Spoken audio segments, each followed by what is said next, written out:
Author Lisa Anderson lives, works, and plays in Colorado Springs, and her new book, The Dating Manifesto, came out earlier this month. Yeah, she joins John Martin now with some tips, tricks, and lessons about dating and whether you're doing this right or wrong. Good morning, John.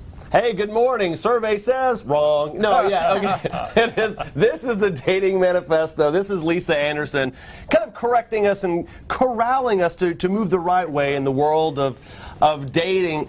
A lot of technology out there right now, whether it's Tinder, Grindr, eHarmony, Farmers Only, whatever the case may be, it has progressed exponentially since, I guess, the early 2000s, as the rest of the internet has. It used to be almost taboo to date online.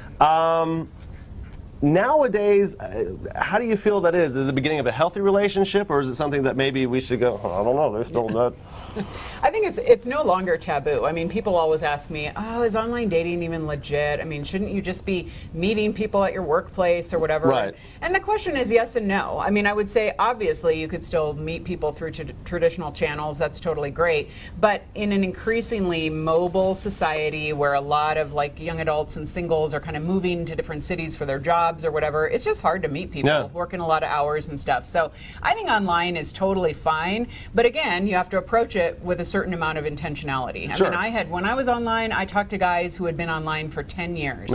And all they were doing were these perpetual like pen pal relationships where they cycled in and out. So you got to have a game plan. Again, you got to go in there, limit your geography, limit the amount of time you're doing, limit the amount of sites, get some people in your business to ask you questions once in a while, and treat it, and eventually you have to take this person into real time and real space. Otherwise, you don't even know if they exist. We have heard some examples. It's a guy named Gary in Indiana. We've heard some.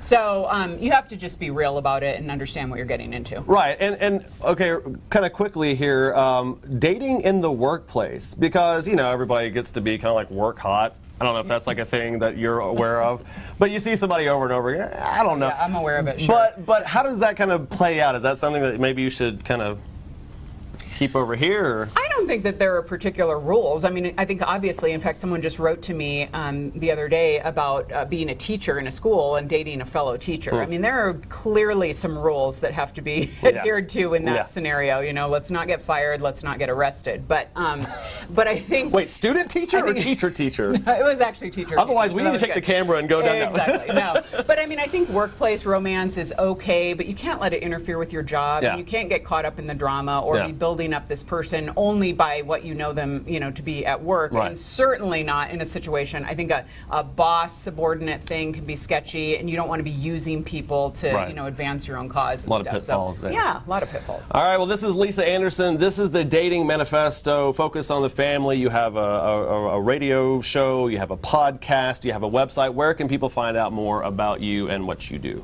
Yeah, well, find us in the community at boundless.org. That is for folks who are looking to grow up and just navigate career, dating, relationships, everything. The book is at lisacanderson.com. You can find it on Amazon, anywhere books are sold, and read it. Let me know what you think. I'd love to get your feedback. There you go. And Allison, I have scheduled a one-on-one time between Lisa and your friend to learn some tips and tricks in the dating world. So we'll set that up a little bit later.